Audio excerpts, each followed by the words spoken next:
Ito may mga pasahero walang masakyan. Okay. Tawag ka na isang late na sa trabaho, hatid ko libre. Libre, walang bayad. Saan kayo? Walang...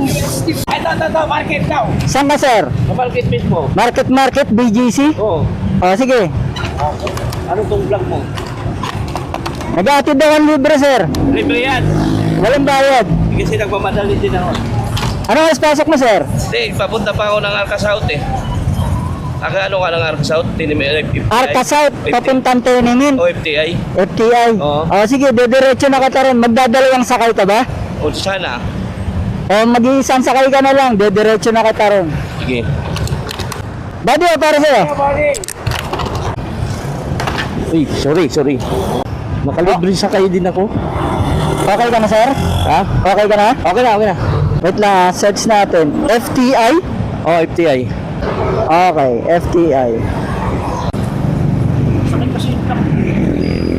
Anong problema, sir? Bakit di ka makasakay? Wala nang market na dyan. Wala nang van. Wala nang van? Oo. Huwag kang mag-alala, sir. Tapos na ang problema mo. Thank you. Kanina ka pa ba rin sa sakayan, sir? Kanina ba? Ano ka doon? Sa FTI? Trabaho, electrician. Electrician kayo? Opo. Isa ka ring vlogger. Po. Nagre-rescue ako ng mga pasahero. Lalo na yung mga late Parang na. ikaw nakikita ko nag-libre sa kayo dyan sa sa Ginis Baka ako na nga yung nakita mo. Kita palagi sa sa vlog mo eh. Yung babae ayaw pa. Ha? Yung babae ayaw pa sa'yo. Hindi naman tayo namimilit, sir. Kung sino lang yung may gusto na makarating agad ng maaga.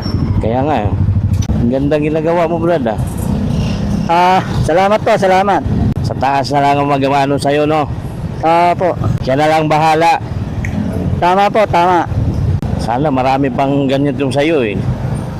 Diyan sa Pasig kasi pag umaga talaga dyan, wala talaga eh. Yun ang dahilan, sir, kaya ako nagre-rescue dyan. Oo, tama yun. Kasi napakahirap ng sitwasyon Mahirap dyan. sumakay dyan. Ito na lang ako, idol. Thank you, idol Well, welcome po. Thank you. Wala naman po. Wala yun sana ng Panginoon. Sige, salamat po, salamat. Ayun, sige, sir. Umabot ka ba? Ha? Umabot ka? Abot na abot. Okay, sige. Umalaga na, nakaabot ka sa trabaho mo. Ingat ka rin, idol, pagpapawi.